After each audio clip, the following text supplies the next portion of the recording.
Hello to everyone logging in. We're very excited to get started in just a couple minutes here with Melinda Myers and Ornamental Fruits and Vegetables. So just sit tight for a moment here and we'll get started shortly. Thanks for being here tonight.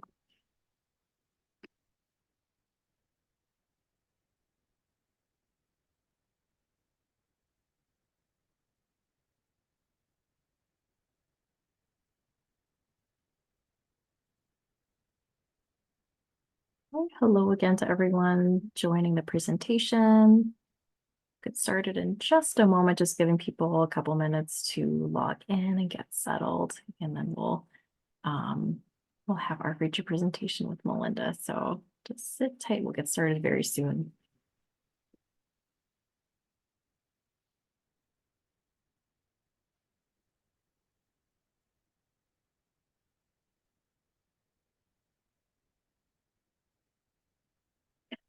Why don't we go ahead and get started then? So hello again, everyone. My name is Kelly Bolzer. I'm the Adult Programming Coordinator for Milwaukee Public Library. And we are so really happy to welcome you tonight to another presentation with Melinda Myers. This time it's Ornamental Fruits and Vegetables. We've had quite a strong season so far of educational workshops with Melinda.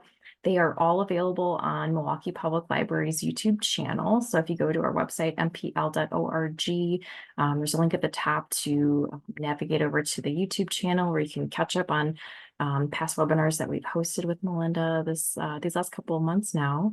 So just a couple of housekeeping things. I emailed a couple hours ago the handout for tonight's workshop, which I'll drop the link in the chat as well, so you have easy access to that during Melinda's presentation. We are recording this presentation, and so we'll send out the link to that later this week, along with the handout again. So you'll have all of those resources in one place. And we would love to know if anyone's library is hosting a viewing party. So please feel free to drop that in the chat, where you're logging in from. We would be really excited to hear where everyone is located. So without further ado, I am very pleased to hand it over to Melinda for the presentation. Thank you. Thanks so much, Kelly, and thanks to all of you for joining me. I don't know where you're checking in from, but it was a beautiful afternoon, so I appreciate you sacrificing some sunlight and warmth if you're in an area that is experiencing rain-free weather for the moment. So let's talk ornamental fruits and vegetables. I always like to thank our sponsor, We Energies. They sponsor this library program, allowing us to provide this to you for free.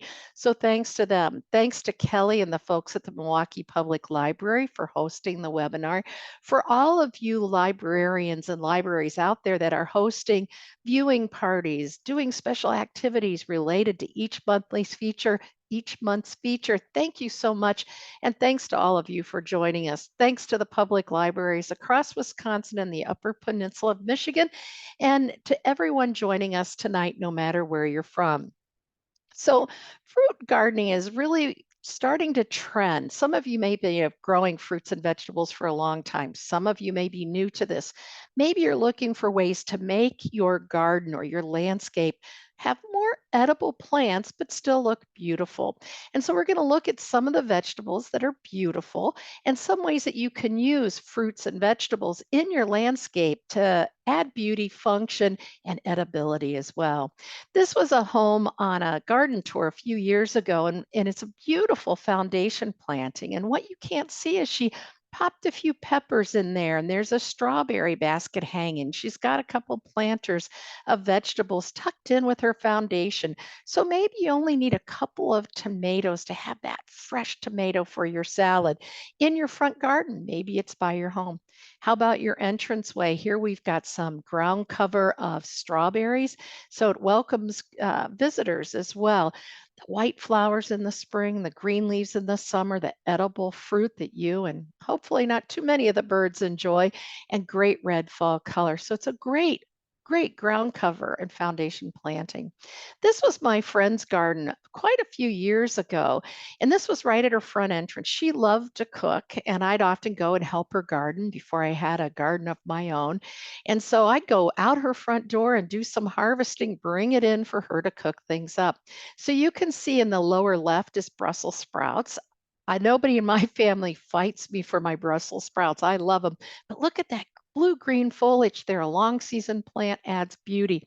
The nasturtiums in the front with the red flowers are edible. You can see the curled parsley we'll talk about later. Swiss chard, look at those beautiful red stems.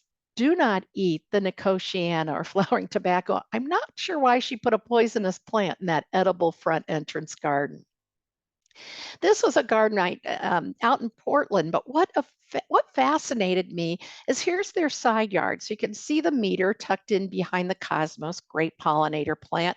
They made a crooked walkway, and that really slowed you down and added interest to this narrow space. The fence blocks the view of their neighbors, and we'll see a picture of the beans they trained up the trellis. But maybe you've got a side yard that really just collects stuff instead of growing plants. So maybe that's a good place to put some edible and ornamental plants. Maybe you have a slope, and instead of putting terrace filled with shrubs or perennials, maybe you add a few edibles. This is a kitchen garden. I showed you at the beginning the bottom of this garden. It's right outside their kitchen. And I love the fact they have chairs at the top so they can sit and watch their garden grow. This is my patio, and this is the garden a few years ago. When we bought this house, this was the best piece of cement. And what you can't see is my wellhead, which I've hidden with this planter and the plants. Now, I left the required space between the top of the wellhead and the soil surface. So always check with your municipality or Department of Natural Resources. These are interlocking blocks. And what I liked about this idea is it put my vegetables and some hummingbird and butterfly plants at my convenience. And I just lined these with landscape fabric, filled it with soil, and planted. And this way it was convenient and much prettier than looking at that wellhead. If I had problems with my well, I could easily take this apart, have the work done, and rebuild it without needing any special construction. Even if you're in a condo or an apartment, maybe you've just got space along your railing or on your deck or your balcony to do some gardening. You can see this gardener here has some tomatoes and some herbs. So they've got some of those things nice and handy. Think about substitutions when you're thinking about adding plants to your landscape. Japanese maples are beautiful. They're a little tricky to grow for those of us in the north. There are more hardy varieties now available and they need a sheltered location, but maybe you want something a little tougher. How about black lace elderberry? Nice, finely dissected leaves. It's got pink flowers that are fragrant and the fruit are edible. Not as tasty as the straight species, but still edible as well. You can prune and shape this one to kind of give you the look and feel of a Japanese maple, and it's much hardier. And you're making edible fruit. The flowers you can make syrup, or you can just let the birds feast upon it.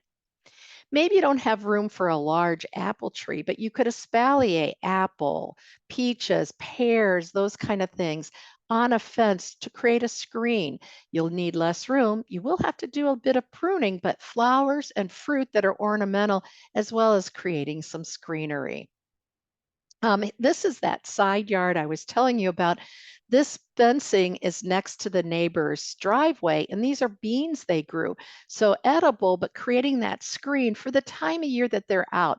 In winter, not spending that much time in the side yard, but now they can grow something to block the view of the neighbor's driveway and produce something they can eat. I love this gardener. They used asparagus as a divider to create a bit of screening along that walkway. So early in the season, mine are up. I went out this afternoon. They're just starting to peek through the soil and unfortunately weeds. And but once I'm done harvesting, they're going to grow into this nice greenery. And what a great way. I like to use asparagus in the back of perennial gardens for some nice texture and backdrop. Maybe you're looking for some shade and don't have room for a shade tree or want something different. How about training some grapes? That's what you see on the left. And these are apples that have been trained, pollarded to grow over that archway. And so you could create shade over a place that you are spending time, want to sit and relax. Just be aware if you're doing grapes, especially, or even kiwi, the birds might join you and the squirrels. So you might have a little mess below. But how wonderful is that? Willow Amsonia is one of my favorite perennials with its light, airy texture, icy blue flowers, amber fall color. I have more room so I can plant this and some of the edible alternatives. On the left is fennel, and these are swallowtail caterpillars enjoying the fennel. I have to admit, I'm not a huge fennel and dill cook. I don't use it a lot in seasoning my food, but I do grow it for the swallowtail caterpillars and the texture. Now, beware, they do reseed readily. On the right, my friend Patty put dill in with her coneflower, both equally assertive and both reseed readily. So they could kind of duke it out in the garden. This is just a close up of my friend Paul's front yard I showed you earlier and his strawberry plants. Again, think of those alternatives that you could use for ground covers. Instead of Pachysandra, how about some strawberries that you could make something pretty and edible? And then look for herbs. When I lived in the city, my neighbor came over one day and said, "You must be a great cook." And trust me, I'm not known as a great cook. And I said, "Well, why do you think that?" She said, "You have all these herbs growing in your front yard."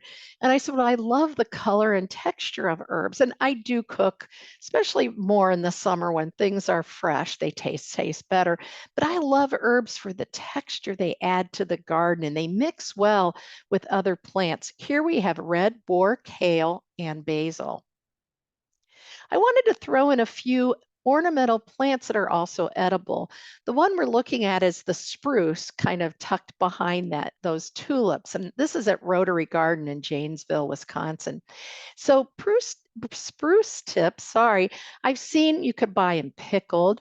I was reading the Canadian Martini uses them. My friends and I tried it. I think we didn't do a very good job of creating the drink, or we needed a better gin. I'm not sure which, but I've got a link to some information. But I thought, how fun is that? You know, as your spruce is growing, you maybe want to control the growth anyway. Pick a few of those buds and try using them as others have. My red bud is still in bloom in my yard, and it's so beautiful. The flowers come before the leaves, and it's just great. But these are high in vitamin C, and the buds and flowers are edible. Some people will sprinkle them in the salads. Wouldn't that just dress it up and make it look beautiful? And some people will make some sauces and things as well. Serviceberry is one of my favorite plants. Mine just finished blooming a while ago, and I think most of them in the area have. If you're further north, you're probably still enjoying the flowers. This is a great four-season plant. After it's done blooming, the fruit starts to develop and ripens in June. It starts out pink, and as you can see, some of them are starting to look almost blueberry purple. That's when they're ripe. To me, they have a nutty blueberry flavor. I love them. I'll grab a handful if I can beat the birds to them and eat them while I'm weeding. Or you can make them in muffins and pies. They're great. Or if you just like feeding the birds love them. The cedar waxwings and robins usually fight over them on the tree outside my front door. And the fall colors, usually a beautiful orange or red and smooth gray bark for the winter landscape. Cornelian cherry is not our native dogwood, Cornelian cherry dogwood. It flowers very early with yellow flowers in the spring before the forsythia. The fruit look like elongated cherries and they're very astringent, but they make great jams, jelly, and wine as well, and great fall color. The same kind of goes with chokeberry, aronia. It loves full sun to shade, moist, well drained, will tolerate wet soils as well. White flowers in the spring, glossy green leaves in the summer, black or red fruit, depending on the chokeberry. Very astringent, and it persists over winter. Even the birds don't eat it until it ferments a bit. But there are chokeberry, there's antioxidants in chokeberry. You'll find chokeberry jams, chokeberry jellies, chokeberry wine. That's pretty tasty, all of them. And you'll even see chokeberry added because of at health food store powders because it's very high in antioxidants. How about some edible flowers? Um, this elevated garden, if you start at the left, if you look to the left and right, those are pansies. Make sure the flowers haven't been treated with a pesticide before you eat them. Pull out the reproductive parts, that gives them the bitter flavor. The leaves in the middle are Alaska nasturtiums. This one hasn't started flowering yet, but the leaves are edible as well. Both have a peppery flavor. The yellow in the background are calendulas, also called pot marigolds, I think because they kind of look like marigolds, and they use the petals to season soups and stews, which are made in pots. I've also used the petals just to add a little color to my greens, and we grew a little greens. I grew some greens there. Daylilies, if you haven't tried them, they're pretty tasty. The buds remind me of snap beans, so you might want to give it a try. And the flowers just remove the reproductive parts of daylilies and squash blossoms. Shove in some cream cheese, anything tastes good, or you can fry them, make little frittatas, and they're tasty as well. And I know it's hard to think of marigolds as edible, but the gem marigolds have a citrusy fragrance and flavor. And those are the ones that are most often used in salads or for edible purposes. If you are using edible flowers in your meals or as a garnish, let your guests and family know that they are edible. Otherwise, you're going to end up with a pile at the side of the plate. Herbs, as I mentioned before, make great additions. I love curled parsley. I use it in containers, the edge of the garden bed, mix it with flowers. The texture is wonderful. Swallowtail caterpillars like it, but the plant will tolerate their feeding. But that texture is nice, high in vitamin C, so edible and pretty. If you're growing basil, don't be over anxious to put it in the garden. Basil's very sensitive to cold temperatures, even those above freezing. Wait until you plant your tomatoes and peppers and eggplants to put basil in the garden. On the left is red Reuben basil. The purple basils tend to be the most resistant to downy mildew, which can really damage your plants. And putting them out too early in the spring when you subject them to the cold also makes them more susceptible. Cardinal basil, isn't that gorgeous? That was at Ball Horticulture Trial Gardens. And I know emerald and Thai towers basil are really just nice vertical additions to the garden. Sage, hardy in zone 5. I've had good luck with mine overwintering and even blooming. Gets a little woody with age, but there's solid green, the purple like you see on the template at the beginning, and this variegated one. This one was planted with some yellow flowers, some osteospermum you can just see peeking out in the lower right. So color echoing, repeating the color from one plant to another kind of ties it all together. And thyme. You could use that as a ground cover in full sun, well drained to dry soil conditions. Here they put it in a container, kind of a faux crevice garden. But again, what a nice way to display it and have something edible. So let's talk about a few edible ornamental vegetables. This is one of my favorite containers, some edible pansies, some colorful greens, and chives. Always a nice little nice way to harvest some chives for your potatoes as well. How about greens? Greens like cool weather, so they're great in the spring. They're great for a late season planting in the fall. If any of our southern friends are joining us, you probably grow them as a winter crop. So I listed quite a few different greens with ornamental and attractive foliage. With leafy lettuce, just harvest the outer leaves when they're 4 to 6 inches. They'll keep producing. When the weather turns hot, they'll tend to flower, set seed. Definitely time to replace them or let the finches eat the seeds and explain you're doing that to feed the birds. Swiss chard is one of my favorite ornamental vegetables. It's not one of my favorite to eat, though it is a super nutritious food. So I'm working on it. But things like this peppermint, or you probably know bright light Swiss chard, great addition. We did a ground cover of this at the We Energy Park one year. And as the sun came up, in the morning, it shone through that planting and it just glowed. It was great. We had somebody donate flats of it, so it was economical to do this annual planting. And we added flowers to echo the colors of those stems. Malabar spinach is one of my favorite plants. On the left, here it is growing in a pot on my patio. On the right, this is Minnesota Landscape Arboretum. And so you can eat the leaves fresh. I use them under my roasted beets for my beet salads. You can lightly saute them. Don't cook them too long or they'll get slimy. And some people will use them as a wrap. They're not a true spinach. They love hot weather. So the hotter it is, the better they grow, but they have kind of a nutty, buttery spinach flavor. Thus, they call them climbing spinach. Kale, I mentioned before, kale is very cold tolerant, but will also seem to tolerate our summer temperatures quite well. Red boar in the front, lacinato in the back, great texture, nice subtle colors. They combine nicely with your flowers. Continually harvest. If you're going to use vegetables in your garden as ornamentals, you want to keep up on harvesting to get things to produce new fruit or new leaves so they look their best.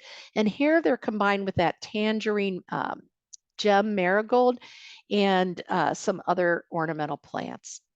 Cabbage is a favorite. You're probably used to green cabbage. The probably is one of the longest lasting, more popular. Savoy cabbage, notice that crinkly texture, very ornamental, a little bit sweeter flavor. Stores for about 4 days in the refrigerator, so it's one that you want to use rather quickly. And I love the red cabbage. There's been some research and they found that insects are less likely to eat purple leafed plants. Now, I do get some cabbage worms on my red cabbage, but fewer than on my green. When you harvest these, remove the head just below that head of cabbage and watch for 4 or 5 smaller heads to form. So that's a way to maximize every plant. Purple broccoli. This is a new All America selection. So look at the beautiful color. Most purple vegetables will turn more green when they're cooked, but my significant other is not the biggest vegetable eater, and he swears that the purple broccoli has a milder flavor. I think it's colorful to use when you're serving it up as a snack for dipping, or just steam it, enjoy the flavor. When you harvest your broccoli, remove the head, allow it to send up sprouts, and you can keep harvesting all summer. I showed Brussels sprouts earlier. Nice vertical accent. It's a long season plant. So, unlike cabbage and broccoli that we can plant in the spring and again mid season for a fall harvest, we put our Brussels sprouts out early, those of us in the Midwest and North, and harvest in the fall. Harvest from the bottom up, those sprouts when they're about an inch in diameter. On your handout is a lot of detail on plant timing and harvesting and spacing information. I'm a fan of pole beans. They're easier to harvest, and you usually get an extra picking when you grow pole beans, but great to use as a screen, as I showed earlier, trained on an obelisk like the scarlet runner beans on the right. Beans are a good hummingbird plant, especially the scarlet runner hummingbirds. The purple beans or your yellow wax beans add that extra color to that vertical accent in the garden. How about some tomatoes? Look at this beautiful harvest. So one of my favorites is Patio Choice Yellow Cherry Tomatoes. It's an All-America selection. It's been out for a while. I find some of the relatively new All America selection plants are often hard to find at your local garden center. This one's been out a while, and I'm hoping it'll be available from your favorite garden center. This plant grows about 18 inches tall and produces up to 100 yellow cherry tomatoes. Wouldn't that be pretty on a table? Use it as a centerpiece on your buffet outside. Chef's Choice is another All America selection. All America selection vegetables are tested throughout the US and Canada. They're evaluated by volunteer judges, and they're evaluated for how they perform in our gardens and containers, not how they ship, not how they grow in the greenhouse. And they have to be better than what's already on the market. This is an earlier maturing orange tomato, and isn't that gorgeous? Slice that up, put it on a tray for people to add to their sandwiches. There's a green choice, a orange choice, a red, and I think a yellow chef's choice. Green zebra, if you want something really unique, so green tomatoes, it's not because you had to harvest them too early. That's just the way they grow. Kind of a sweet flavor with a bite at the end. So striped on the outside, green on the inside. Again, looking for ways that not only are they pretty in the garden, but really nice when you're serving them up to guests. Midnight snack is an improvement on many of the purple tomatoes that you've seen outside. I've really struggled with the purple ones getting soft and ripe soon enough, sorry, soon enough for me to enjoy. But midnight snack, I've had rave reviews from lots of gardeners. A red cherry tomato that has a purple covering, and isn't that gorgeous? This was one I grew for the first time, a new one last year called Sun Dipper. If you've joined me for other webinars, you may have heard me talk about it because I was so excited.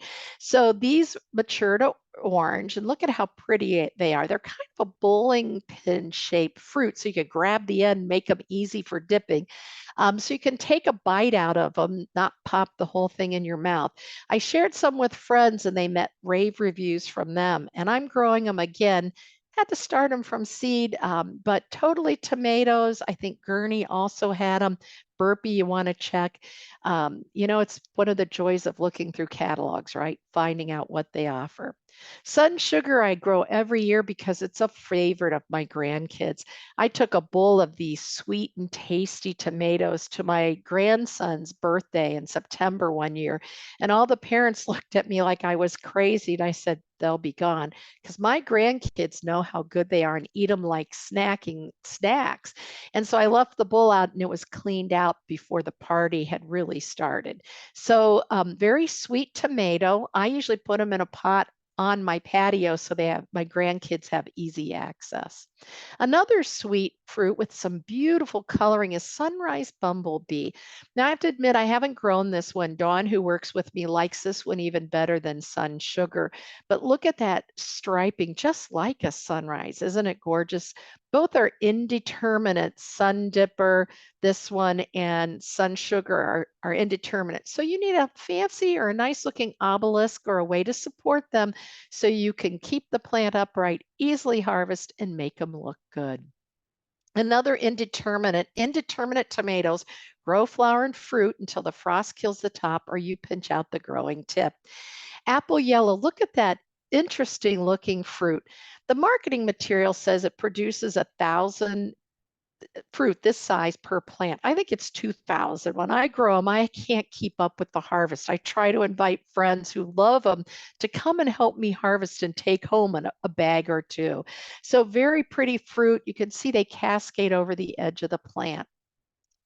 If you've had problems with late blight, Lozano is a late blight resistant All America selection. It's a semi-determinate. It means that determinate tomatoes grow a certain height and stop, and they tend to produce their flowers and fruit at one time. So our southern friends will grow these and then they're done harvesting. For those of us in the north, it's usually the end of the season anyway. But this is nice to use as a hanging basket or even in a container because it'll cascade over the edge. Think of this instead of that hanging basket of lantana or some other sun-loving plant. I got to have both, but if you're limited on space, wouldn't this be pretty on your balcony or your porch hanging so you could easily pluck those tomatoes to add to your salad? And this gardener espaliered theirs as well. So what a way to kind of save space and create a nice display. Just think as those tomatoes ripen, what a nice display they'll provide on that wall. Now, some of you may be limited on outdoor space, or maybe you want to extend the season indoors. Ball Horticulture introduced kitchen minis. This is Micro Tom. There's Micro Tom, Siam, and a few others. And there's a link to their website so you can find out more. I could only find the seeds for Siam for the kitchen minis. The idea here is they're small, grow them in a 6, no more than 8-inch pot in a sunny window or under artificial light. And you can have tomatoes growing even if you live in an apartment and don't have outdoor gardening space. This is Dawn's pico de gallo that she made with her ornamental tomatoes that were in that colander you saw at the start of the tomato section. Doesn't that look delicious? And look at the color, not only the flavor, but the color that that variety of tomatoes provided. Peppers are very easy to use as ornamental plants because they grow several feet tall, minimal staking, if any, and a lot of them have very pretty fruit. I think this is yummy pepper with the yellow fruit you can kind of see. There's a yellow bright light Swiss chard. You can see the stems glowing and golden variegated sage in the front. Pato Pino is an All America selection bred to be grown in containers or hanging baskets. Very productive, as you can see on the left. The picture on the right was taken in December in my shop. I have a big east facing window. So I moved my Pato Pino indoors after, it was starting to freeze before it started to freeze in the fall and kept growing and harvesting during the fall months into December. Look at all those fruit. So it's a great way to kind of have the joy of the peppers in the summer, those jalapeno peppers, they're hot, and then bring it inside if you run out of growing season. Cayennetta is another one. It forms a nice upright plant, but look at how the fruit cascade and look at all of the fruit it forms. So it's pretty, but it's also great for those small spaces as well. And another one you could bring in if you have a good sunny window or artificial light. Fish pepper is another hot one. So we've got variegated leaves and we have that striped fruit as well that will ripen to red. So it's a nice way to add some ornamental appeal, something a little different. You've got the leaves that add some white to that planting until the fruit get formed. Buffy is a new All America selection that form these beautiful fruit and lots of them. So they're very ornamental. They stand up and they're very visible on the plant. And this is one too that it fruits earlier than Tabasco. So if you've grown Tabasco peppers, they're kind of late to develop their fruit, and Buffy forms a little bit earlier. Candy cane chocolate. It's another variegated pepper. The fruit starts out very similar to fish, but this one's sweet, and then it develops that red purple chocolatey covering. So another pretty pepper that you can enjoy in the garden or when you serve it up on a relish tray. Cornito gallo, and I apologize to my Italian friends out there, gallo maybe, is a sweet pepper that has these beautiful yellow peppers. As they age, they'll get purple and a little bit sweeter. It's one of the earlier ones that to develop fruit, and so it will keep producing longer throughout the season. Cornito. And then maybe you're looking for a small snacking pepper, something to put in your lunch bag or something, or just for a snack. Just sweet on the left or on the right. Didn't switch those around. Just are sweet, and then lunchbox not shown here. Sorry, is our smaller peppers that you can use any way you'd use a regular sweet bell pepper, or just as a snacking pepper that you can eat fresh. There are kitchen minis that are peppers as well. Fajita on the left, hot pepper. And then we've got Cosmo. Look at the colorful fruit on that. So if you're looking for something pretty in your kitchen or a sunny window indoors, you could also grow these outside. The smaller pots are going to dry out more quickly, so watch the watering. So check those out if you're looking for some indoor peppers. Eggplants. I always thought eggplants were beautiful, and they're doing more breeding to keep the beauty as well as the edibility in mind. Hansel on the left, Gretel on the right are finger type eggplants. Why these are some of my favorite, besides the unique color, is they hold their flavor and their texture longer. Eggplants are kind of picky. You pick them too soon, they're kind of rubbery. You pick them too late, they're just too mealy. And so you take your thumb, gently press. When it leaves just a slight indentation and the skin is still glossy, it's time to harvest. These will hold their flavor and texture to 5 to 7 days on the plant once they are fully ripe. Fairy tale on the left. Look at that pretty fruit. And on the right is Rosa di Napoli. And I was reading a little bit about it. It's used a lot in Mediterranean dishes. I make a lot of ratatouille, and they say it's excellent for that. So I'm considering growing some of those this year in my garden. They start out green and then will kind of develop this orange over time.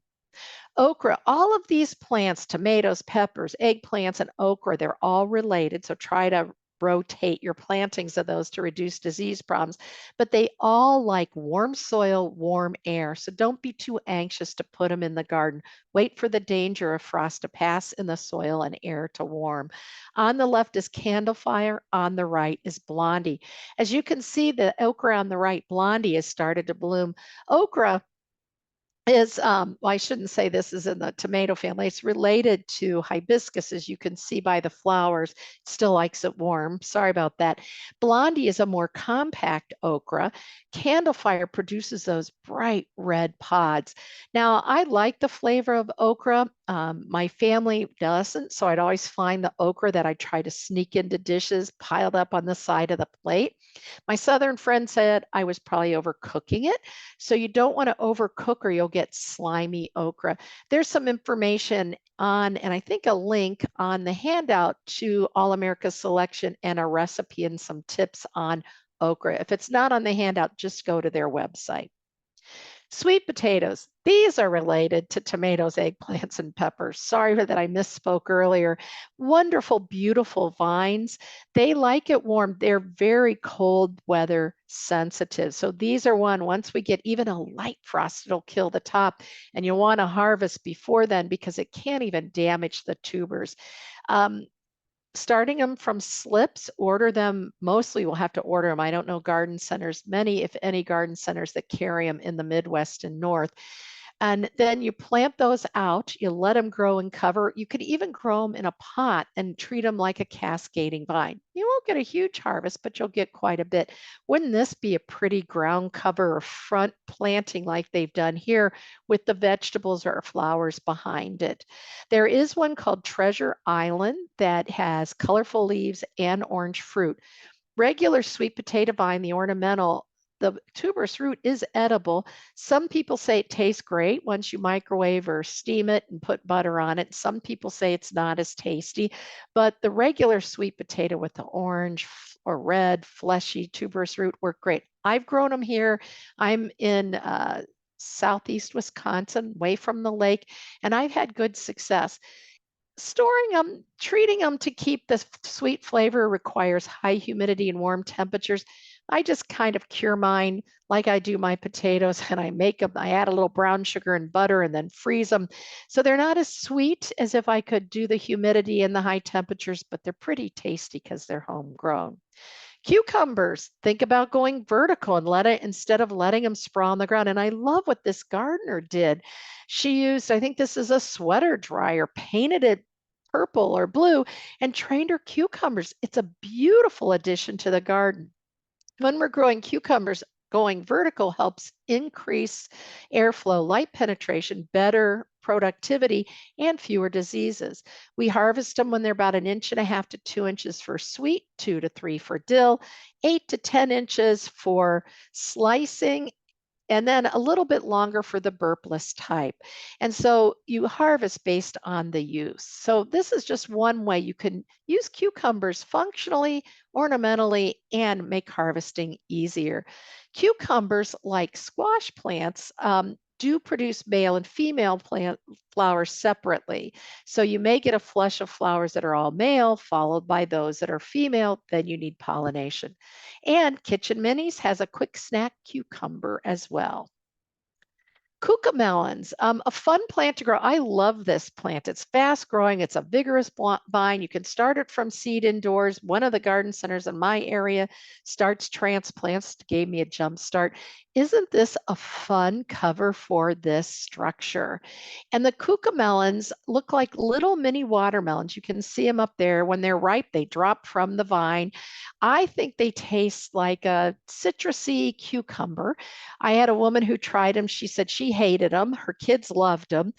She didn't like the flavor. Her kids loved them. Another couple told me they pickled theirs.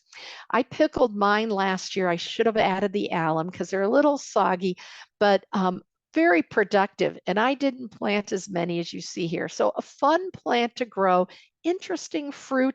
Serve them up on a relish tray. You could eat them raw or pickle them as well.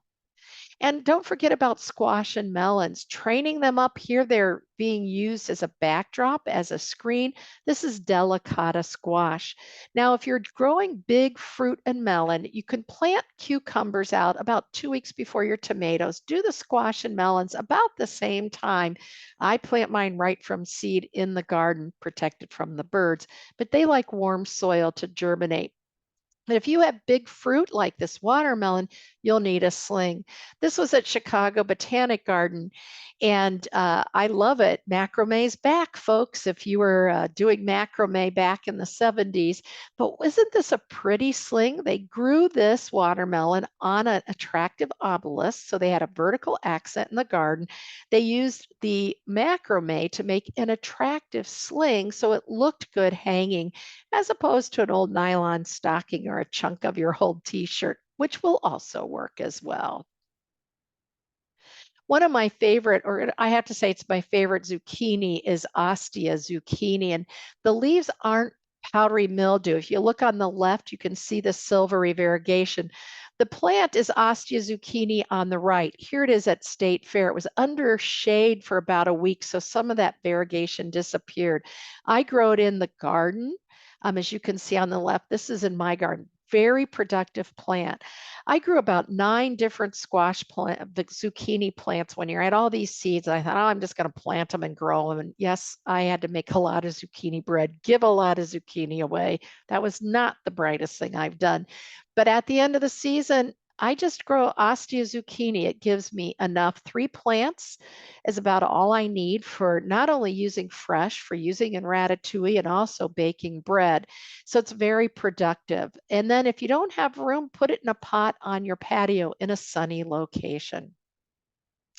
Yes, you can grow artichokes in the Midwest and North. If I have Southern friends, and especially those from Southern California, this is old news to you.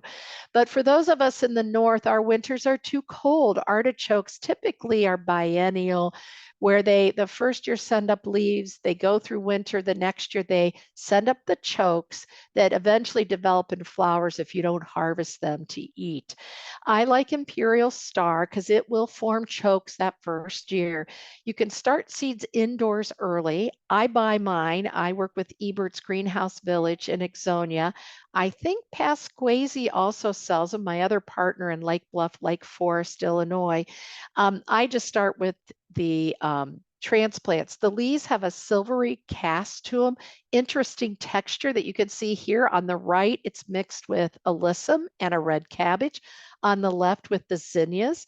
And so it makes a nice focal point in a garden. I've grown them quite successfully. I do have to say the ground squirrels do like them, so I have to fight to keep my plants safe. But I harvest about 8 or 6 chokes out of a couple of plants. And no, it's not like growing them in the climates where they're more suitable, but what a wonderful harvest. You can see there's 5 chokes on this one plant. So Imperial Star is the cultivar that you want. So let's talk about some fruit. Strawberries are probably the easiest to grow. Most of us have probably had some experience or gone out and picked them at a pick your own. This is Deliz strawberry. This is an All America selection, and I wanted to share it because it's a strawberry that you can start from seed in spring indoors, then plant your transplants out, and you will harvest that first season and throughout the summer. My planting lasted about 4 years and it was kind of overcrowded and it was time to replenish. So that was great. Look at this amazing harvest, sweet flavor strawberries, just excellent. And I recently found at Pasquazi hanging baskets of Deliz. So you could grow them in a hanging basket as well and just have them handy so that you can pick them, pluck them for a glass of wine at the end of the day or put them on your oatmeal in the morning. A friend of mine, Mark, built this for me. He had seen this at a community garden somewhere in Wisconsin. He came back with pictures and said, we need this. And so he built this star-shaped strawberry bed for me, which is wonderful.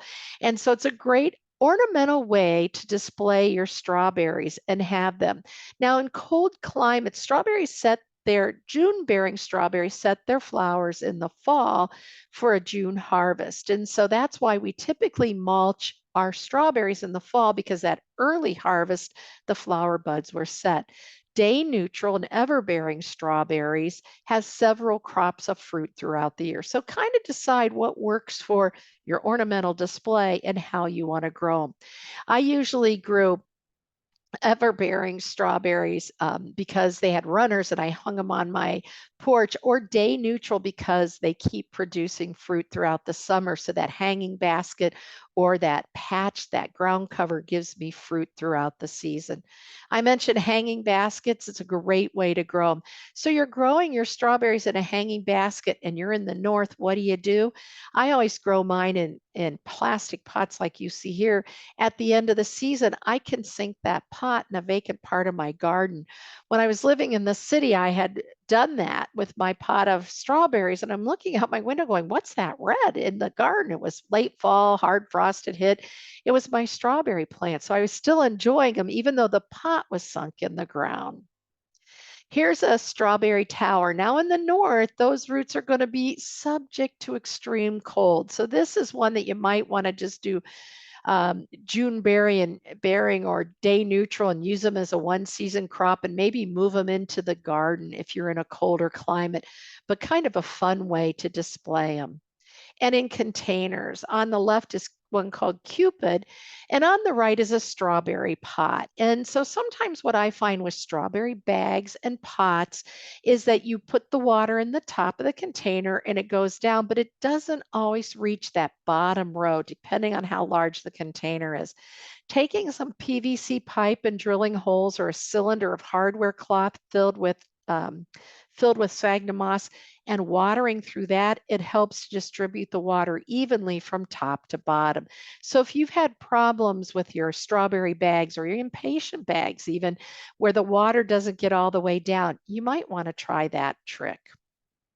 Bushel and Berries, and there's a link to their website, have introduced lots of compact fruit that makes it great for those with small spaces to grow. Also, Bushel and Berry has these blueberries that produce flowers, fruit, great fall color, small compact plant.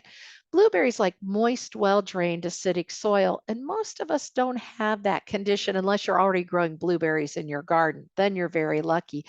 Potting mixes tend to be moist, well-drained, and acidic. So it's a great way to grow blueberries rather than amending a huge planting bed. You can grow these in the ground as well, but also in a pot. You'll find a wide selection. Perpetua produces 2 crops a year.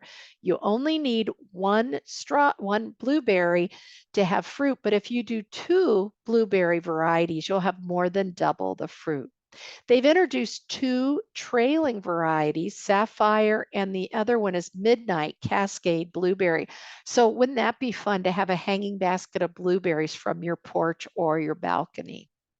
I love raspberries. They're one of my favorite. And I tried growing regular raspberries in a big pot in my patio when I lived in the city. I got a handful of raspberries and it took up a big corner of my patio and it was thorny. Then, not too much later, raspberry shortcake was introduced. 2 to 3 feet tall, no thorns, produces flowers and fruit on first year canes. So, just like your fall bearing ones, you can cut the old canes back to the ground. Very productive. I find we have a planting at our state fair garden at We Energy Park. And I know they're as tasty as I like because people will come in. I'll come in at the beginning of the day. There'll be lots of fruit on the plants.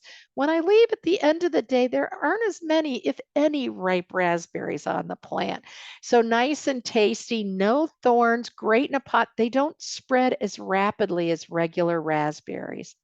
And for those blackberry fans, baby cakes blackberries. You'll get one, hopefully, often 2 crops of blackberries, pretty flowers, and 2 crops of blackberries. They produce fruit on 1 and 2-year-old canes. So you remove the second-year canes, the 2-year-old canes, after harvest. But isn't that pretty? Thornless, and this grows about 3 feet tall. I have black currants. I have consort, which is resistant to white pine blistered rust. You got to check your state restrictions. There are some states where you can't grow gooseberries and currants because they're an alternate host for white pine blister rust. I have harvested my black currants. I guess I haven't taken a picture. So I ran out this afternoon. Mine's blooming and it is full of pollinators, bees. There are a couple wasps on there, flies that are visiting the flowers. So it's a great pollinator plant. The flowers, it's loaded with blooms, and I'll soon have black, well, not soon, but later in the season, have black currants that I can harvest. I included a link to, I think, the University of Wisconsin pruning currants and gooseberries, or the University of Minnesota. Basically, the first year you really remove all but the 4 or 5 healthiest canes. After the third year, you're going to establish 9 to 12 canes per plant, removing the oldest ones every year because they'll bear flowers and fruit on 2, 3, and 4-year-old wood. So keeping that in mind as you prune. Elderberry. Now I showed you black lace elderberry that just, doesn't sucker rampantly like regular elderberries do. We eat the European or common elderberry, the Nigra or canadensis, not the red ones. The flowers are fragrant. I had these growing in a mixed border. I had to move them to their own space because they suckered readily and were taking over the garden. So I put them in an area where they could just flourish and the birds could eat the fruit. The flowers are often used to make syrup and they're very fragrant. The fruit, the birds love. You could make wine, jams, that kind of thing with the fruit as well. A friend of mine makes great elderberry wine. And then apples, narrow and upright, are kind of the key. These tend to produce earlier. So there are several that you can grow. I wanted to share the picture on the right. Thank you, Plants Nouveau, for sharing this.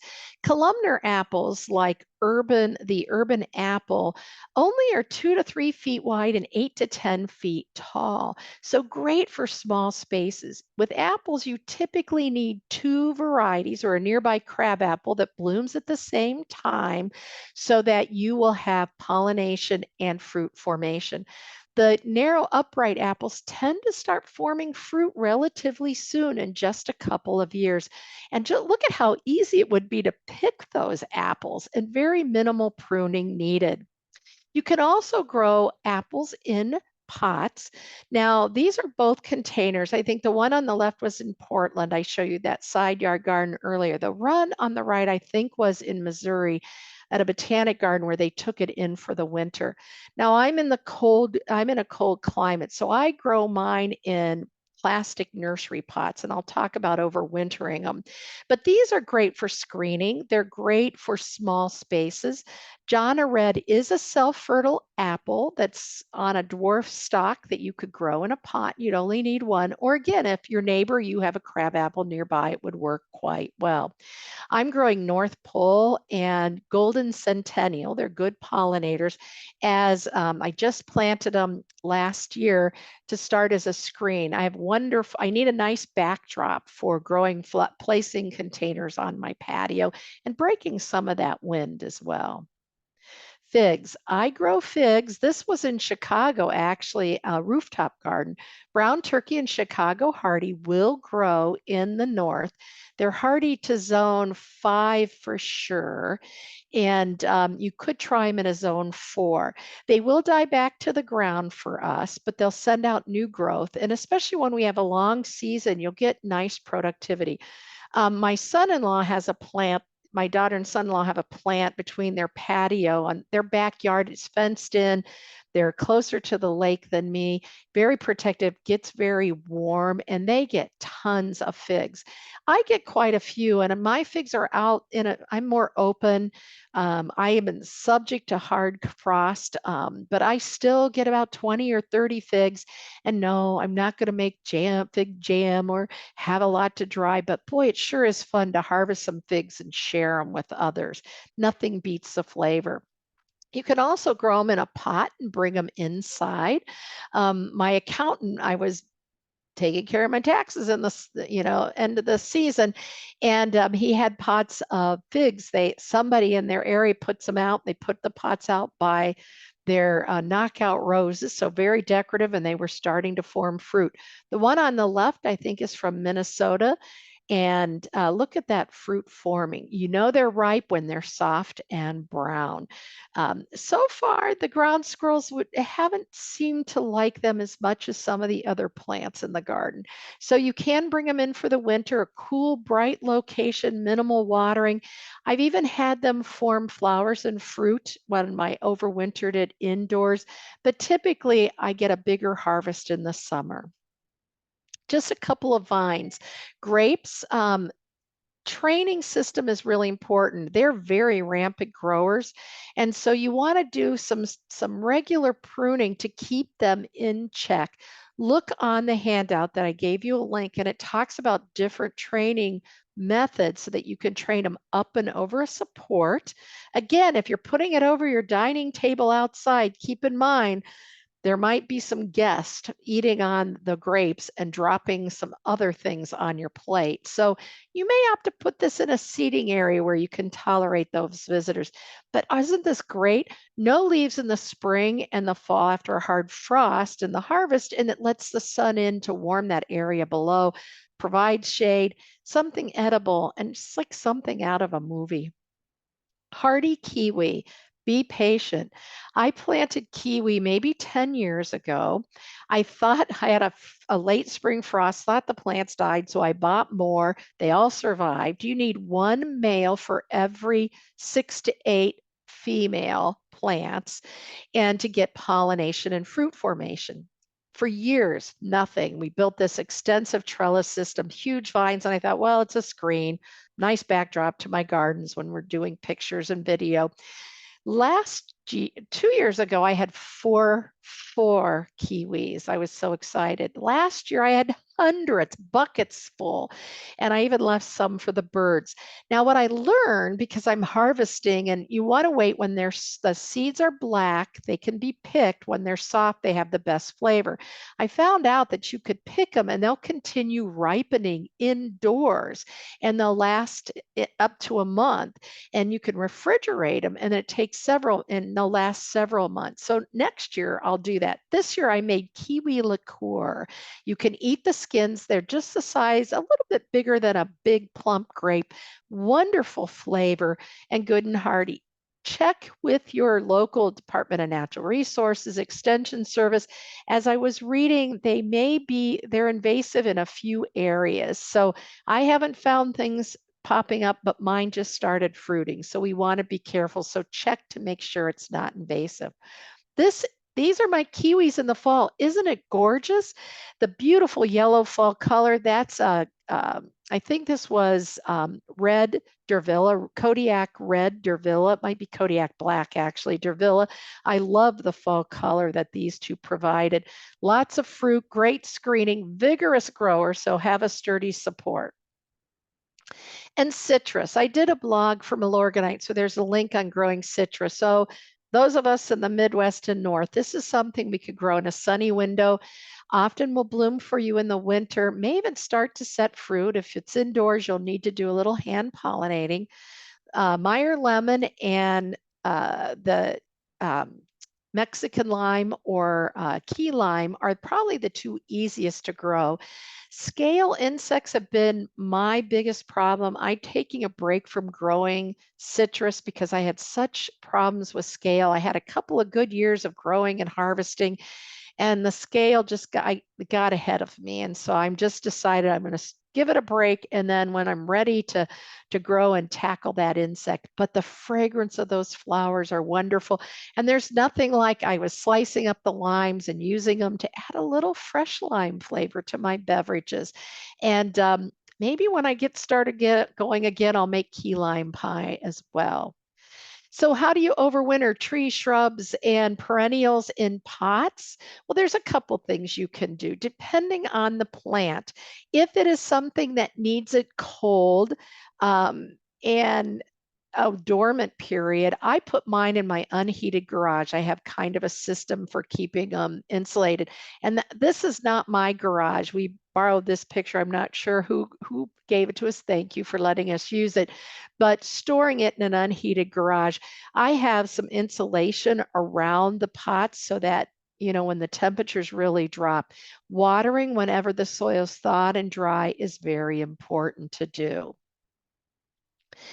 I like to end every talk by asking you to help me grow gardeners. This is my youngest grandson, and I just am trying to get my grandkids as excited about being outside and growing gardens or being in nature. Research shows that kids are more focused, more creative, display less ADHD symptoms. You know how good you feel when you garden. So, not only the youngsters in your life, but how about that young family that may be starting their first garden, or maybe it's a new retiree, or maybe you're new to gardening and welcome. We're glad to have you. My goal is to grow a kinder and gentler world, one gardener at a time. So I'm going to need your help. I just want to put a plug in. This month, we not only did the webinar, but if you check on the website, you'll find tips for repurposing discards or memories, old toys, things like that, into planters. So I give you a few tips and a little bit of inspiration and an appreciated pollinators and tips on growing sunflowers in the garden or a pot. You can see the speaking season is winding down because I know you're all getting busy out in the garden. But this coming Saturday, I'll be at Garden U in St. Croix Valley in Wisconsin with those two topics. Next Thursday, Kelly and I will be talking about how to your rain garden, not plan, how to plant your rain garden. Didn't catch that.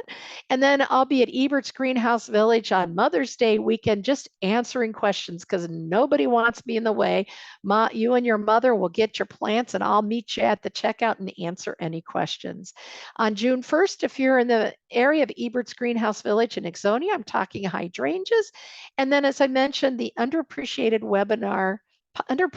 pollinators. I think I've been talking too much lately on June 5th. Again, I want to thank We Energies for sponsoring this library program, allowing me to get information to you free. And thanks again to the public libraries of Wisconsin and the Upper Peninsula of Michigan for being partners in this. It's been wonderful. It's always wonderful to work with you. Our libraries are so important to our community. And what a great way for me to reach all of you working with the public libraries. And thanks to Milwaukee Public Library and Kelly for hosting the event. I want to thank you all for joining me. I know I ran through this information very quickly. So the questions are always that chance for me to maybe catch those things I missed or you to ask your questions, and lots of links on the handout and more details as well. Thanks, Melinda. So why don't we dive in? So just as a reminder, there is the link to Melinda's handout in the chat. And then we'll also send that out with our follow-up email as well with the recording link on our YouTube channel. So first question I saw, let's see, we had a question, this was in the chat actually, from Lynn. Lynn is wondering, what was the small yellow tomato, the first tomato you showed on your slides? I wonder if you could maybe go back and get the name. It was Patio Choice Yellow Cherry Tomato. And it's on your handout as well. It's one of my favorites. And so, and if we need to go back, I'm happy to go back and revisit those. I also on your handout with the tomatoes and peppers, put them in the order, and and a lot of those were All America selections. So if you go to All America selections and that you can go winners and then edibles and then, okay, it's peppers, and you'll find lots of good information on the different varieties and even more that I included. So it was a compact variety, small yellow, 100 tomatoes on an 18-inch plant, Patio Choice Yellow Cherry Tomato. Thank you. So let's see, let's get into our other questions here. Lynn is wondering, do you need more than one service berry shrub to get fruit? No, you don't. But if you've got a new planting, that's a great question. And I should have been very careful about talking about when you needed cross pollinators. If you've got a plant, you're not getting fruit, couple things. Serviceberry, like aronias, are slow to get established. And so sometimes they spend their first few years putting down roots, not developing a lot of top growth. The other thing you want to be careful with trees and shrubs, we tend to over fertilize. Give them a good year to get established, or at least the first phase of establishment before you fertilize. Now, I work with Milorganite and I choose to use it on everything. But when you're fertilizing trees and shrubs, we don't want to promote top growth at the expense of roots. And so that's why waiting a year works. Or using a low nitrogen, slow release fertilizer. I still wait a year, whether it's Milorganite or another one, promotes balanced above and below ground growth. So if you're getting a lot of growth and no flowers, Lynn, it could be cut back the fertilization. If you're just getting lots of leaves and the plant doesn't seem to be moving on, that's one to consider. Regent serviceberry is one that is a little bit smaller scale, has bigger fruit, and actually in the USSR, now Russia and the Eastern Europe countries, they did a lot of things we consider ornamentals as edible plants. One Green World, I give you a link to that catalog, has a lot of those unique plants that we think of as ornamental or varieties of ornamentals that are more fruitful. So long answer to your question. No, you don't need to. Sorry, Lynn. Got a question from Sally here. Sally is wondering about peach trees. Every year the fruit rots on the tree when it's about the size of a quarter. So what could be going on there? Yeah, first of all, for all of you Midwest and Northern gardeners, we can grow peaches. There are some that tend to be more hardy. Well, maybe not the zone 3 gardeners, but even in zone 4 and 5, there are some hardy varieties. University of Minnesota, and I'll answer your question in a minute, Sally. University of Minnesota does great research on hardy varieties. And even though I'm in Wisconsin and I have great resources with our university extension service, I always see what Minnesota's up to. I put a link to their grape varieties because they have some good hardy grapes as well. So for peaches, there's a disease called brown rot. Well, there's two things. It could be poor pollination. So on apples or any fruit where you need pollination, and peaches are self-fertile, but the pollen may not fertilize the flower. So it could just be weather can impact pollination, that type of thing. So sometimes what will happen is the fruit is not pollinated, and so it starts to develop, but then drops to the ground. You cut it open, you don't have a pit or seeds inside. That's one option.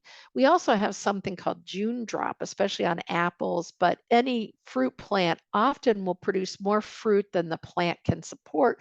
It drops the surplus, sometimes more than just the surplus. So that's why you'll find fruit on the ground.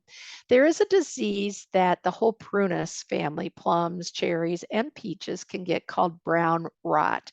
And what happens is the fungus affects the fruit and it kind of shrivels, and they call it mummies, but to me it just is brown and shriveled. And I don't know if that's what you're seeing, Sally. So if that seems to be a common problem for you. One, cleaning up all the fallen fruit. And I know that can be challenging because I can never seem to keep up with my peaches. So I'm always picking a few things off the ground that the squirrels or birds have attacked. And then the yellow jackets move in. But a spring application of fungicide will help with that. So check if you're in Wisconsin, and Michigan State University, I have a link to their horticulture page as well, have good information on treating fruits, vegetables, things as needed. I try to use very few pesticides, but if your peaches have brown rot, and there's a great extension publication with UW that has a picture of it, and then it tells you the spray program. And typically with fungicides, we spray before the flowers form as a preventative, and then as needed after flowering every 10 to 14 days if the weather is conducive to the disease.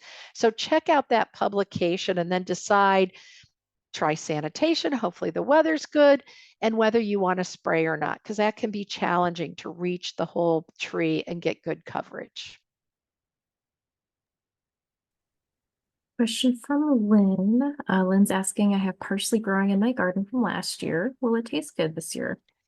You know, I have to laugh. I always feel like that's a a gift, right, from the garden when your parsley comes back. Some people find it's a little bitter. It's safe to eat, so it's something you decide. If it starts to form flowers, get rid of it. It's a biennial, truly. So we grow it the first year to get the leaves that usually are tender and tastier. The second year, my daughter uses hers all the time, and she's a great cook. The swallowtail caterpillars love it as well. I think taste it, especially the early growth, and see if you like the flavor. It won't hurt you to eat it. It's more of a taste thing. Question from Barb. Barb says, my dwarf kale from last year was left in a plot and it's growing new leaves this spring. Is the nutrition value the same as a new plant this year? And what was the plant again? I'm Oh, yeah. sorry. Dwarf kale. Oh, kale. Yeah, it is. Thank you. Great question. So for Mhm. some gardeners treat it as a perennial.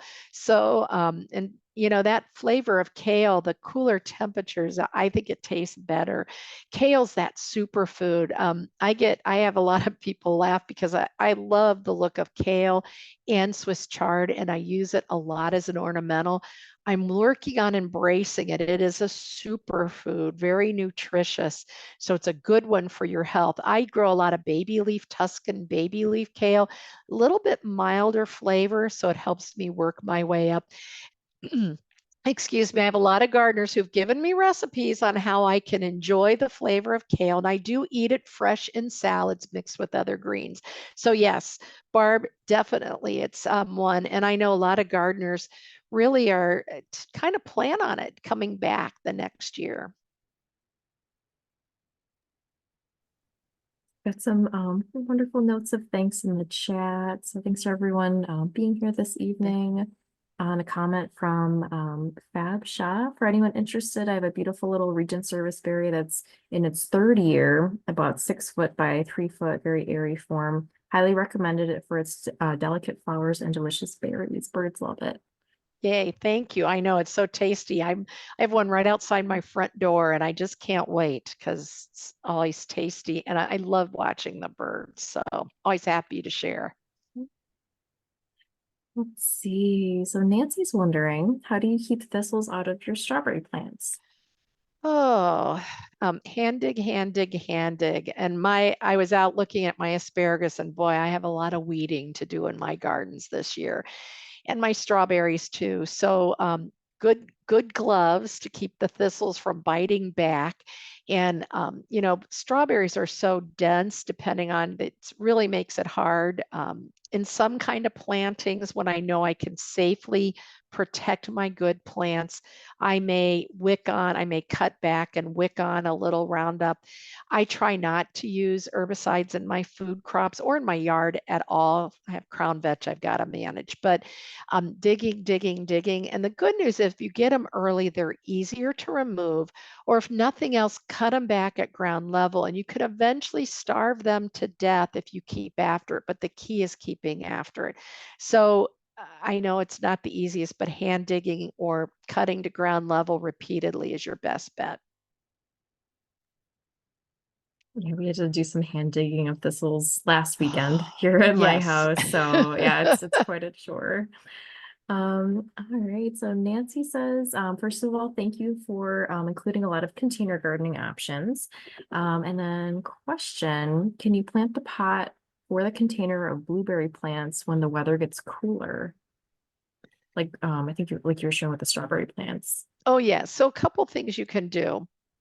So I probably should maybe explain. So with the blueberry, if you were thinking I'm growing it as, I'm not sure for sure about the question. So I'm going to answer it in two ways. So if you're saying, okay, I have a blueberry, can I plant it in my garden at the end of the season to grow it on? Yes, just keep in mind that it likes moist, well drained, and slightly acidic soil.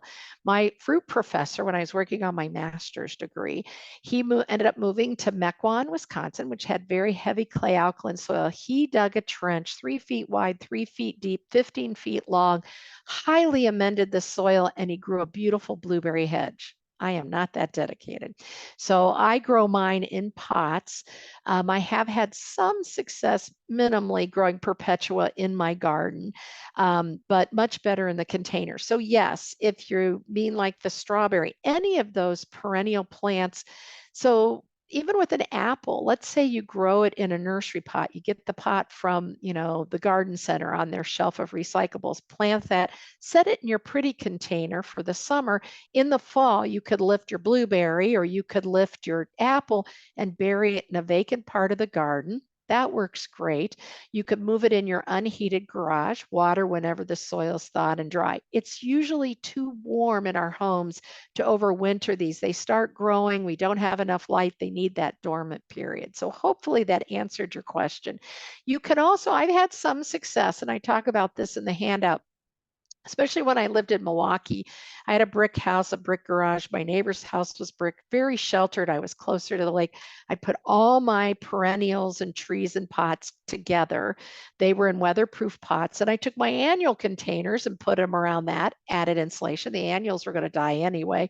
If I got snow, I threw that on top.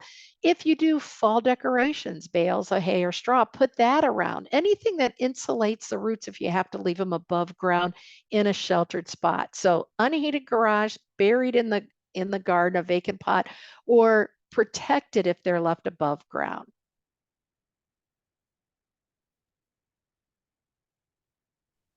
Right, so I know we had some questions the last webinar about pests, and we've got more tonight. So, well, Okay. not pests, but so Nancy's saying the deer love the currants. So what would you use to deter deer from eating currants or anything else?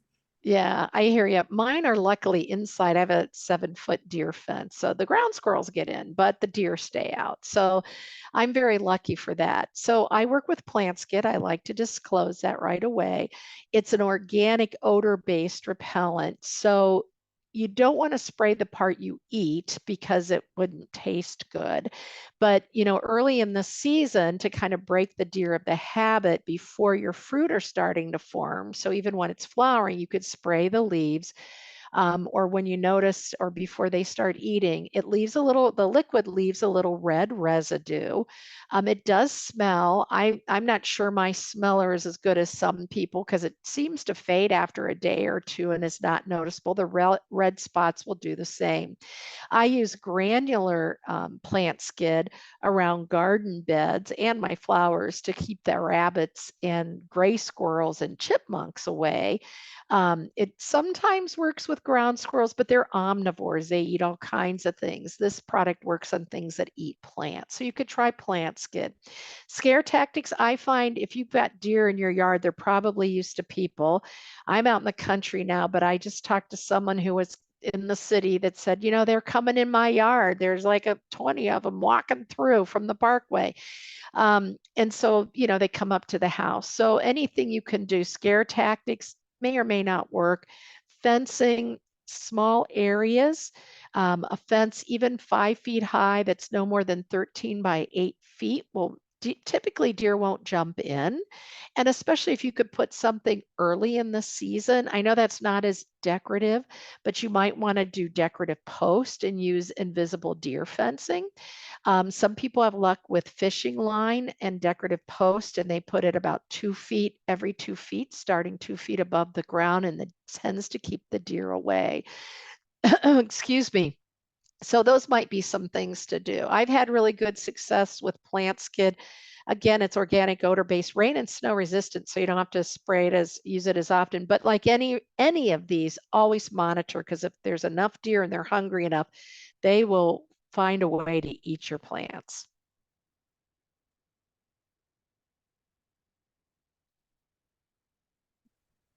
Okay, so Jennifer has a good question about keeping wasps away.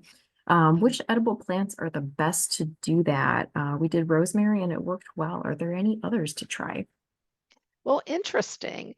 I've read a lot of articles about plants that repel insects. Not a lot of research based on it, but who doesn't want another rosemary plant? And if you find it keeps the wasp away, all the better. Wasps are good pollinators. I know that's not what anybody wants to hear. I usually try to coexist, except I will knock down their nests as they build them by the entryway or patio where worried about my grandkids. So I don't have a good list, I'm sorry, Jennifer, of things that I'm confident that keep the wasp away, but I'm sure a search on the internet will give you some ideas. Um, Harvesting the fruit when it's ripe is really important to keep the German yellow jackets away because they go after that fallen fruit. So picking regularly when the fruit is ripe, removing any that's spoiled, that's not doing well, get it out of there, throw it in the compost pile, cover it up. That will help reduce wasp and German yellow jackets going after that overripe fruit that can be a problem. So sorry, I don't have any other advice. I guess I'm going to see if that rosemary helps keep them from putting their nest by my front door. And I always love to have rosemary in the garden anyway. So thank you for sharing that, Jennifer. And pick, harvest, harvest, harvest. When you want it to look good, you've got to do that regular harvesting. You'll have better flavor, more nutrition, and it'll look better too. All right. So, just a reminder to everyone, if you have questions, please put them in the Q&A box at the bottom of your screen, and we will answer all of them before our time's up this evening. So let's get back to the questions here. Fab is wondering, she says, I have a few columnar apples in containers. This is the first year they've flowered. They seem healthy, Yay. but get powdery mildew and or mites. What do you recommend? And they get Good about question. 10 to Oh, 12 hours of sun per day. okay. So, Good question.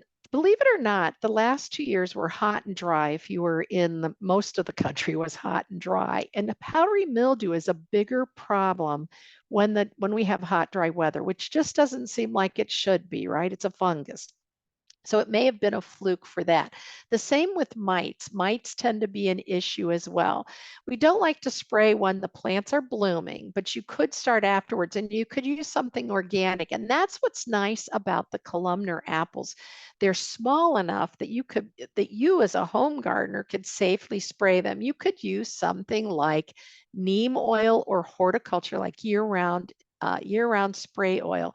Year-round spray oil is a lightweight oil, and they found Colorado State University did research and found that it helped manage powdery mildew for up to 30 days. And if you know that Cornell mix, which uses baking soda and insecticidal soap as a sticker spreader or horticulture oil, that's a weekly spray, but that horticulture oil is protecting the uninfected leaves. So you've got to start treating at the first sign of powdery mildew because you're protecting those that aren't infected.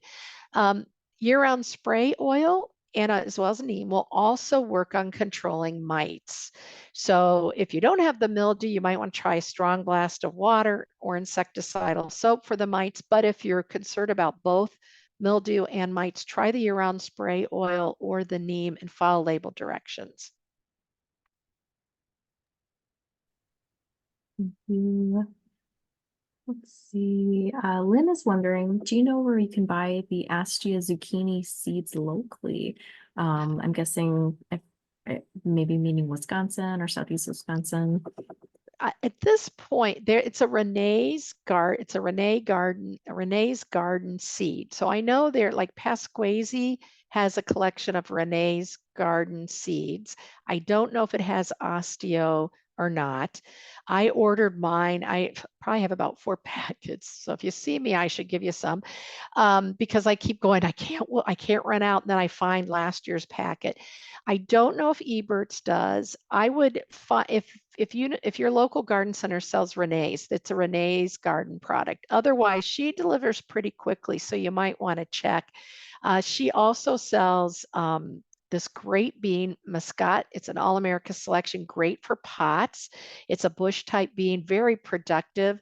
She has lots of container and decorative fruit and or vegetables and herbs. So her catalogs look worth looking at anyway. And I would see what her delivery plan is, because you could, it's still pretty early. I won't plant mine until usually the end of May, early June. When the soil's warm, they sprout much quicker, and they produce fairly quickly too. So you'll have lots of zucchini.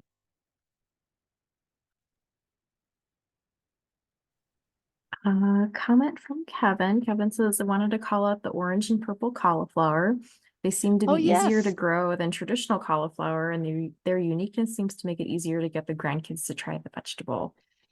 I'm glad you mentioned it. I debated, Kevin, because you end up blanching them. You have to cover them to keep that color. Well, not so much with the purple, but the leaves fold up. But it is beautiful. And I agree.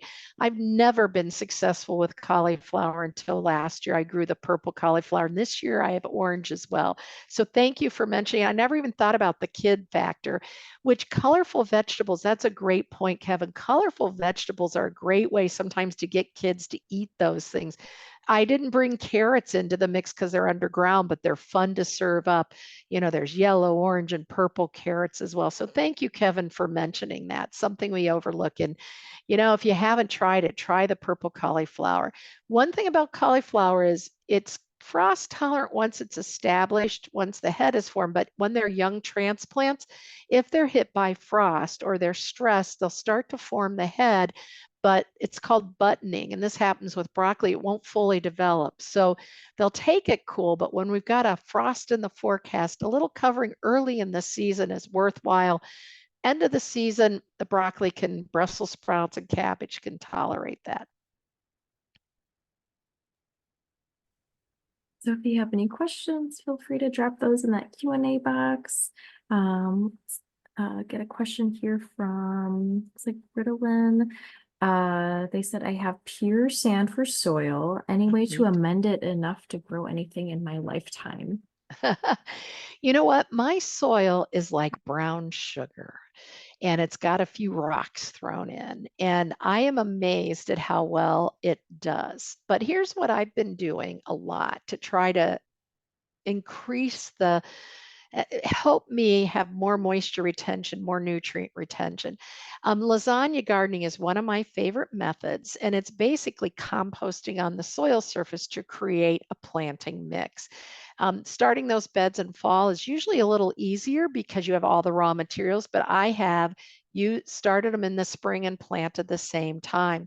So if you're doing a garden bed or you have a raised bed instead of buying topsoil, the first layer, edge that area that you want to develop the lasagna garden. You can then cut the grass or weeds short inside, throw down some newspaper, cardboard, 8 to 10 inches of green and brown debris, just like you compost, inch of compost or soil, a little bit of fertilizer, continue to layer it till it's 18 to 24 inches tall. It eventually settles, but that soil is great. Um, Mulching is a great way to hold the soil moisture. And I tend to be an underwaterer, and I'm amazed at how well my plants do, to be honest, because I don't, during the drought, I'll drag my hoses, but once they're established, I really try to encourage good deep roots. So organic mulches, evergreen needles, fall leaves from, your landscape, those all make great mulches. Milorganite contains 85% organic matter. So when you fertilize with that or an organic fertilizer, you're feeding the soil as well as the plants, and that helps build your soil as well. I left great soil after 26 years in the city of Milwaukee, and I started doing lasagna gardening because I thought I don't have 26 years to build like you. Worrying about in your lifetime creating this good soil. Water is key to get them established, good mulching. And then I think you'll be surprised. And a lot of these fruit, I have a good orchard there at the bottom of the hill, so some of the water does run downhill and end up there. But my peaches are on a hill that is protected from the frost, a little bit heavier soil because there was some fill put in that area. But anytime you could do organic matter, some people will do, there's a new system of doing cardboard and putting compost on top to build your soil. So not like lasagna gardening. It's a gentleman out of the UK. And I did a blog from Milorganite called No Dig Gardening with links to that and the Ruth Stout deep mulching method. So you might want to check that out too for ideas of how to build your soil more quickly. Hugelkultur gardening is like lasagna gardening, only the first layer are logs and branches and leaves. Think about how those trees die in the forest. They absorb a lot of moisture, break down and add nutrients. And then you do your lasagna garden on top. And I've done that as well. And that soil, you can still tell, it's about 6 years later, where the hugelkultur garden, even though it's settled, because I started below ground, you can tell that soil is richer and the texture is much different because that organic matter is worked into the soil below. So I think mulching, proper, thorough, less frequent watering, and then any kind of organic fertilizer or a Milorganite and organic mulches. I think you'll see an improvement relatively quickly. Great, thank you. I just want to shout out the libraries who are doing viewing parties.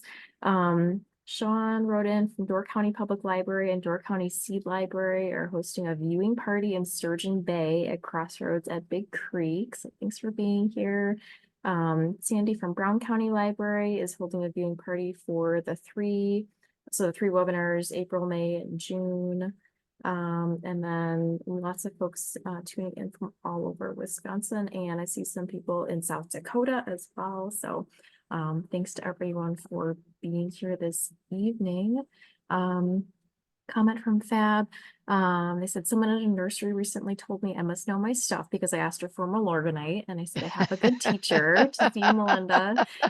This is Thanks. and just a thanks. This is wonderful and so timely. So thank you for inspiring and teaching us to grow more gardens, no matter the size or location. And hope you have a wonderful Mother's Day.